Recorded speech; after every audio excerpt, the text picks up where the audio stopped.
And this fire is getting dangerously close to this development called The Crown. Behind me, a church still stands, but to my left, one is reduced to rubble. This is the Altadena Community Church. Homes here in the Mandeville Canyon have burned as the Palisades fire rages on. I'm walking up into the driveway. I just want to show you and tell you I'm so sorry.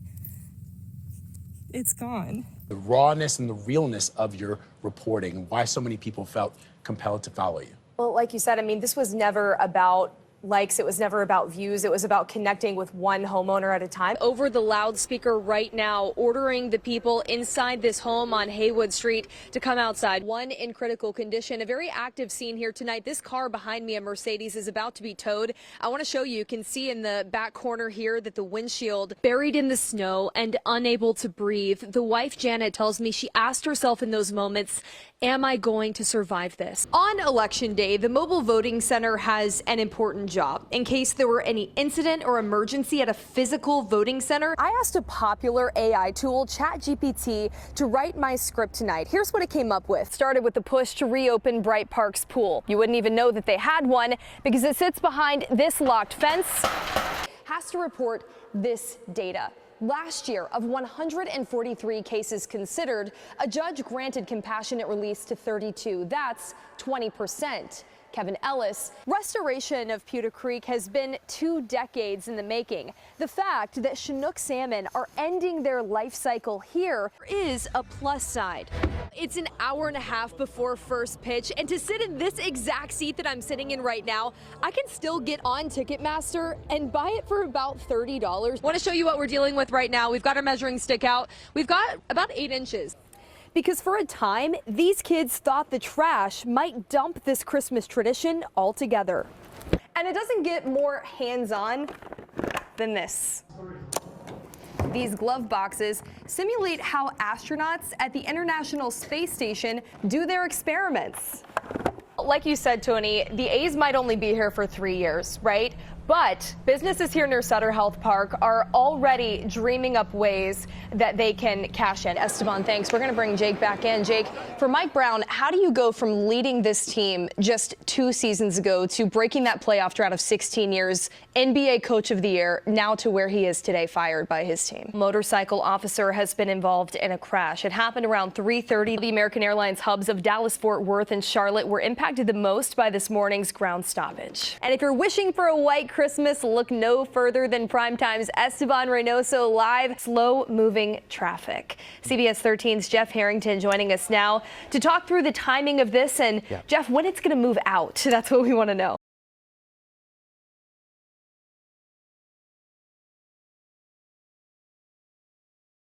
This has just been eye-opening. The district actually took an interesting step last night after you told them this story was airing today, right?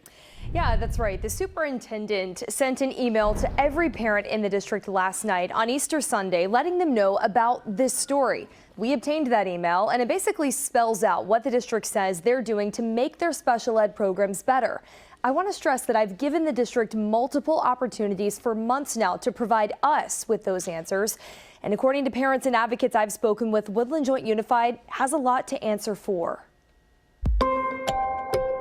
This is a crisis on the federal level, but most people don't even know it exists. They talk to us parents like, we don't know what's best for our child. At Zamora Elementary School, one mother's fight, she feels, echoes the struggles of other parents within the Woodland Joint Unified School District. Natalie is behind educationally. The tests show it, and they didn't want to even help support her. Serena Oliver's daughter, Natalie, is in kindergarten. Diagnosed with autism, she spent preschool and special ed classes within the district. But starting this school year is when Serena says the problems started. And at Natalie's first kindergarten IEP meeting, she felt silenced. They were going to put her into general education with no support at all. An IEP, or Individualized Education Program, is required by federal law, outlining what classroom supports are needed for a child in special education. Serena alleges the district excluded verbally agreed upon supports from that document and even lied about her daughter's progress to support a move out of special education. They weren't taking it serious. Seemed like they were just trying to throw all the kids in mainstream. That's where majority of her preschool class ended up. Educating one California student in special ed can be 3 times as expensive as general education. And last school year, state data shows Woodland Joint Unified had 1,770 kids enrolled in special ed, the highest of any district in Yolo County. In Natalie's case, Serena says she's also been in the wrong class all year, in violation of her original IEP, which stated she should be in a kindergarten class for kids with mild to moderate needs. Instead, she was placed in a class for severe needs. Serena eventually opted to keep Natalie there, feeling she was out of options. For her to dislike kindergarten as much as she does is really sad, because it's kind of shaping her education in a negative light. Serena is one of dozens of district parents who asked the Sacramento Autistic Spectrum and Special Needs Alliance, or SASNA, for help. The nonprofit advocates for students with special needs and their families region-wide, providing help navigating social services, even attending students' IEP meetings. CEO Dave Gaines says Natalie's story is one example of many. We started getting kind of a stream of requests for help from parents in Woodland Joint Unified. We'd never seen anything like it before from this district. Dave says he's working with around 40 clients, all current or former parents and teachers, all bringing forward their own allegations against the district. It's probably the most severe situation I've seen in my 15 years of doing this kind of work. So what are the allegations? Dave Gaines says based on interviews with his SASNA clients he can share, they include claims that classrooms are being taught long-term by a substitute or a non-qualified teacher, that some students are not getting the supports outlined in their IEPs, a pattern of trying to push some students out of special ed, and even allegations of some classrooms with no teacher at all. I have information, very credible information, that happened for a period of up to 7 months for a class with 12, 13, 14 significantly disabled students. Students with behavioral concerns, students that run away. There's safety concerns there. That, Dave alleges, happened at a district adult education class for those with special needs. This school year, SASNA has sent a letter to the district offering to collaborate to address alleged substantial legal deficiencies and a, quote, cover-up of systemic problems. He says the district has provided no real response. It's why he contacted CBS Sacramento. He also emailed the school board and district that he plans to pursue criminal prosecution for violating students' federal education rights, even filing a complaint with the United States Department of Justice. The DOJ, in response, directed the United States Department of Education's Office of Civil Rights to look into his concerns. Dave says that is ongoing. In a lot of cases, Woodland and the other school districts, they know they're in violation of the law. The system doesn't allow them to not be in violation of the law. It says you have to do all this by law, but we're not going to give you enough resources to do it. I took all of these claims to the district, and while leaders chose not to respond directly, they told me that they take the allegations seriously, and back in December said that they would conduct an internal review of the special education department. Well, we checked back in now 4 months later, and they say that review is still ongoing. A spokesperson also told me the district is, quote, deeply committed to providing high-quality education and upholding the rights of all students. So what's the response of the California Department of Education? A Public Records Act request revealed there were at least 6 complaints last school year against the district that were investigated and closed. In one of those cases, the state found the district was breaking the law, requiring a fix on the finding that the district did not comply with the student's IEP. And for at least one still open complaint, CDE told the district's superintendent on December 6th that it would investigate further claims alleging violations of special education laws. But CDE tells me, though the district is being monitored by a Yolo County agency for significant ethnic and racial disparities, that the district at large has not received any corrective actions from CDE.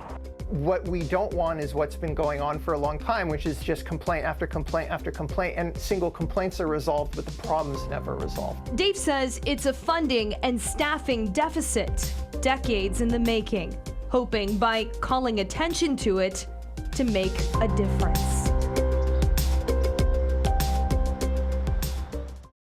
In our second piece in this three-part series, Nick Hope meets a man he hails a hero. Here's some pictures now. This was in Ukraine, and these are 3 of his friends. That's my dad right there. Nikolai Hoprenko, now known as Nick Hope, at just 17, said goodbye to everything he ever knew. We reached Germany. It was April of 1942. Everything was done by force. As World War raged on, Nazi soldiers had forced Hope and other Ukrainians onto a train to Germany, first to slave labor at a military factory near Munich, then to Dachau concentration camp. Homesick, I thought I'd die. My parents doesn't know where I am, what happened to me. I separate from home, from the friends, from the family. There he wasted away for 3 long years. I hate this place, suffer so much, you know. Word of my grandfather, he rised up and says, patient, patient, and keep me alive, you know, and keep me a hope.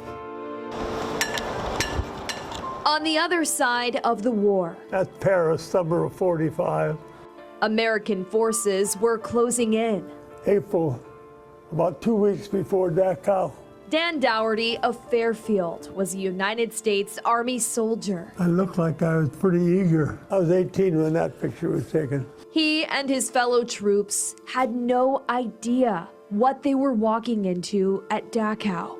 We had come upon this long train of boxcars, and we get up to it and make the horrifying discovery that the cars contained just totally emaciated human corpses. And all of a sudden, the prisoners realized that we were the U.S. Army. The celebration began, and we gave them all of our K-rations, all our cigarettes, our candy. Raw emotion of a liberation that for 2 men on 2 sides of a war never faded. Second or third time, Papa? Hi there. Hi. Calistoga. It's why a reunion like this, Nick, good to see you. Nice to see you. We're hanging in there. nearly 80 years later, stops time. Well, I came to Northern California in 1953, and Nick came in 1961, I think. Right. So we've lived within an hour of each other, but it wasn't until 2020 that we ever knew each other existed. Both the liberator and the liberated. Brave American soldier, when they come, and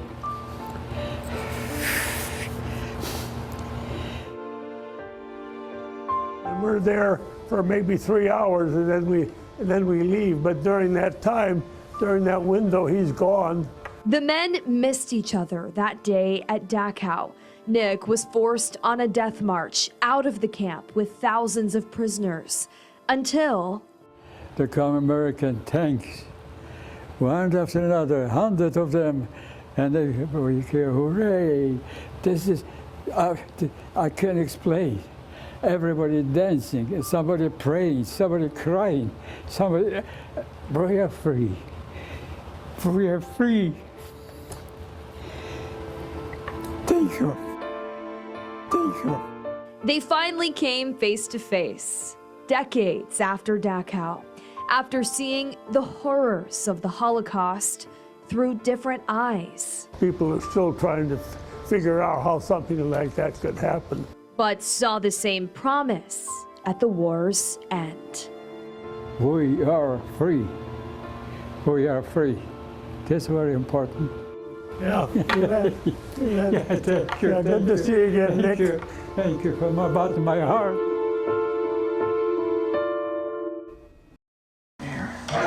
Straight down there. There's nothing quite like the love Straight ahead. Look at that cat over there, Pop. between a father and his son, though it looks a bit different for Dan and his dad, Ed, these days. This belt right here, he's not going to fall. Wait a minute. While I'm holding. At 92, dementia has stolen a lot of Ed's freedom, but it's given him a lot too, like daily walks with his son, There's the letters in there. even if it's just to check the mail. Look at that, Pop. You got something. It says Edward Salinger.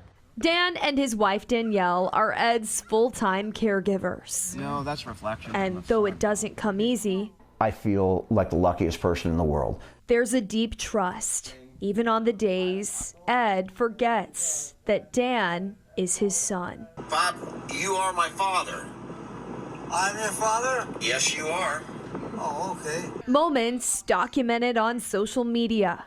Just a way to know I'm not alone in this game. The duo's viral TikTok account followed by millions.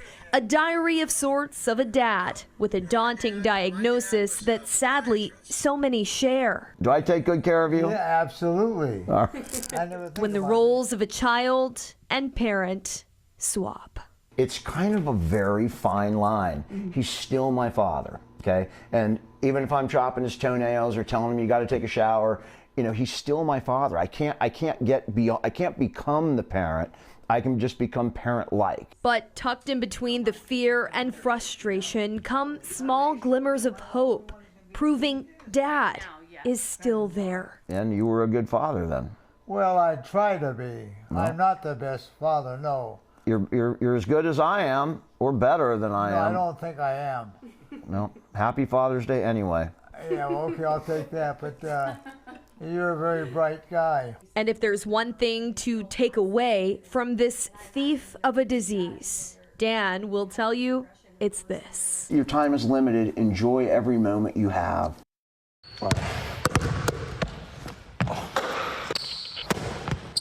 Everything I do doesn't come naturally, you know. It's countless hours in the gym, practicing. Dribbling drills.